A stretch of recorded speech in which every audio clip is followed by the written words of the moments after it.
There's a specific kind of tired that has nothing to do with sleep. It's the tired that comes from doing everything right and still watching someone else walk off with the reward. You stayed late. You followed the rules. You put in the hours nobody saw. And when it came time to hand out the promotions, the opportunities, the actual freedom, your name wasn't even on the list. You told yourself the world runs on merit. Somewhere underneath that, though, you already knew the truth. The game was rigged before you ever sat down at the table. Here's the part that's going to sting a little. Your problem was never effort. You had plenty of that. Your problem is you've been playing the version of the game that's visible, the one on top of the table, while the actual power was always moving underneath it, in the blind spots nobody bothers to check. Miss that distinction and your hard work stops being an investment. It becomes fuel, somebody else's engine, running on your labor, your patience, your compliance.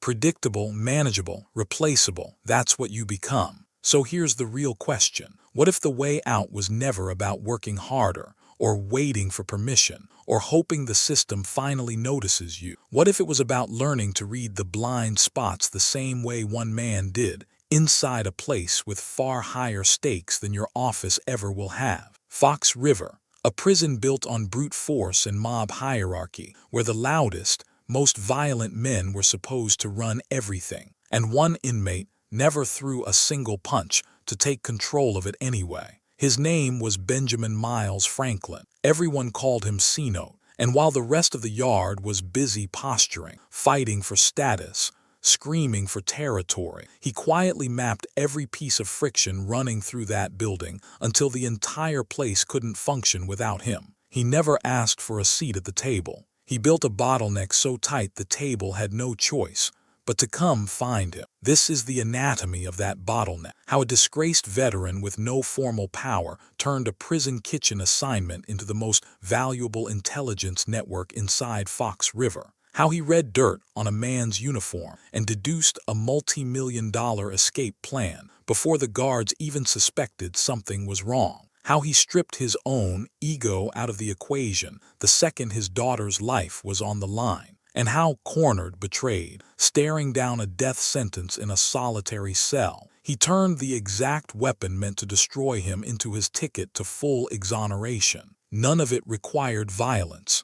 All of it required vision. Watch what C-Note does the moment he walks into Fox River. He doesn't challenge a Brucey's mob authority, doesn't try to outmuscle the guards. He goes for something nobody else even glances at. The kitchen, the logistics yard. Within weeks he's running an unbroken pipeline. Pills, tools, information, anything that needs to move quietly through a building that officially controls every inch of movement inside it. A low-status cleanup detail turns into the most powerful supply station in the entire facility, and almost nobody notices, because almost nobody's looking there. Here's the mistake most people make, and it's not a small one. They equate power with title, corner office badge, rank. If it's not printed on a business card, they assume it doesn't count. C-Note never bought into that. He'd already learned the truth running military supply lines in Iraq, watching how enormous bureaucracies leave gaping holes wherever inefficiency and neglect are allowed to fester.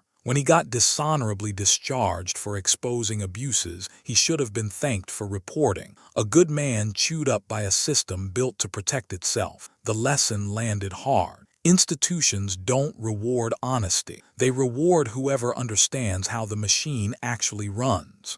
So in Fox River, he skips the fight entirely. Control the food, control the medicine, control the contraband. Suddenly the prison hierarchy simply doesn't apply to you anymore because you're the one holding the valve everyone else needs open. When Michael Schofield needs a way to fake diabetes and buy access to the infirmary, he doesn't go to a Brucey. He can't go to Teabag. There's exactly one man who can make it happen. A C-Note. And notice what C-Note does with that leverage. He doesn't just hand over a product. He extracts information. Every transaction becomes a chance to learn something about the man on the other side of it. If you're sitting in an organization right now feeling invisible, outranked, chewed up by office politics, stop trying to out-title the people above you. That's their game, and it's rigged in their favor. Go find the blind spots instead. who actually controls the flow of information, who's holding the bottleneck nobody wants to touch because it isn't glamorous.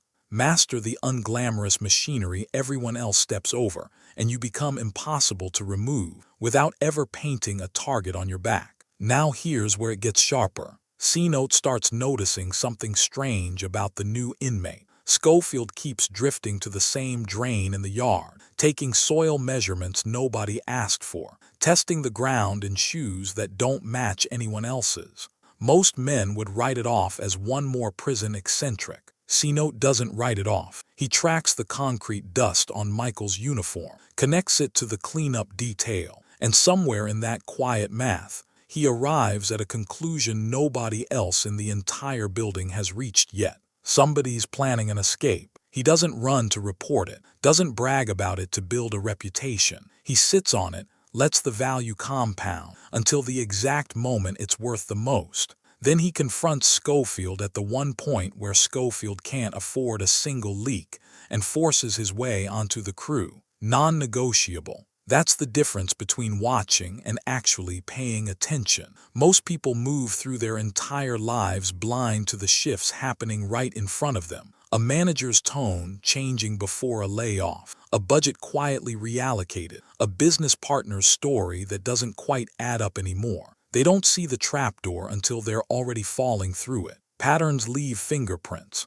Concrete dust on a sleeve, a scheduling change nobody explained. A sudden shift in who's talking to who. Train yourself to actually register those signals and something changes. You stop reacting to disasters after they land and start positioning yourself 3 steps ahead of them. That's the shift from victim of circumstance to architect of your own leverage.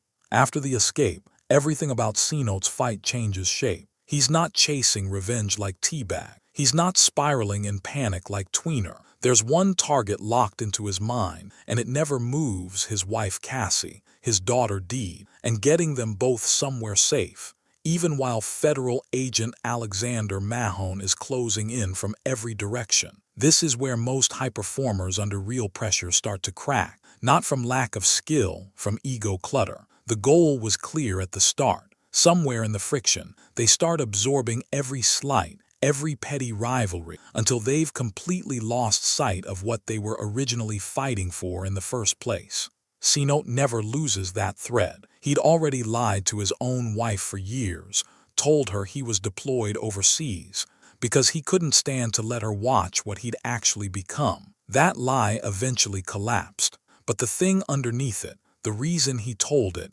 never wavered for a second. When Deed gets dangerously sick on the run, a kidney condition with no access to real medical care, C-Note doesn't let pride or the fear of a life sentence make his decisions for him. He risks everything trying to get her treatment, and when Mahone finally corners him, he makes a calculation almost nobody in his position would have the discipline to make. He surrenders himself completely, full stop, to keep his family out of it. Compare that to every character who'd rather burn the whole operation down than let an enemy win a single point. C-Note proves something most people never learn, that real strength isn't the ability to fight harder. It's the ability to drop your pride the instant it conflicts with what actually matters.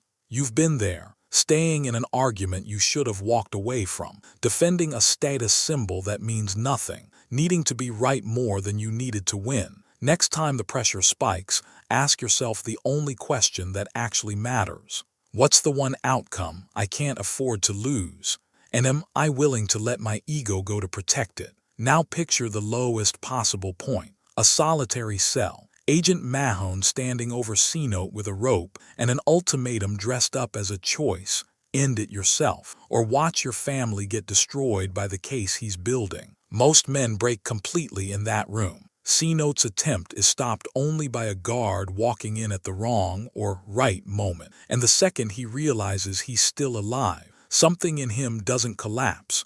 It recalibrates. Why is Mahone so desperate to silence him? Because Mahone is running an off-the-books execution operation, covering tracks for something far bigger than one escaped convict. He's overextended, operating completely outside the law, terrified of exactly the kind of scrutiny that could end him. The second, an internal affairs investigator named Richard Sullins walks into that cell. C-Note doesn't beg. He offers a trade, testimony that exposes exactly where Mahone crossed the line. In exchange for full immunity and protection for the family he almost died trying to save. This is the part that should stick with you. Anyone using illegal or unethical pressure to corner you, a boss, an institution, a system stacked against you, almost always leaves a trail behind them while they do it. They're counting on your fear to keep that trail buried. Stay clear-headed. Document the overreach. Find whoever holds authority over the person cornering you.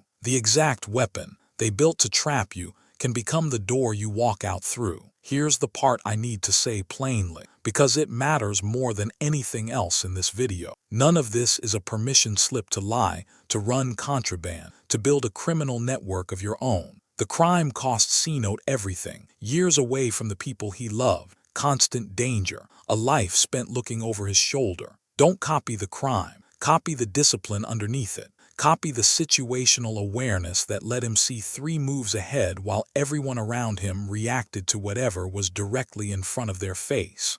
When you feel trapped in a job, a contract, a system that clearly wasn't built with you in mind, the answer isn't to lash out. It isn't to collapse into the role of the victim either. The answer is to actually learn how the machine around you works, where the supply lines run, where the influence actually sits, where the blind spots are hiding in plain sight. Build a skill nobody can easily replace.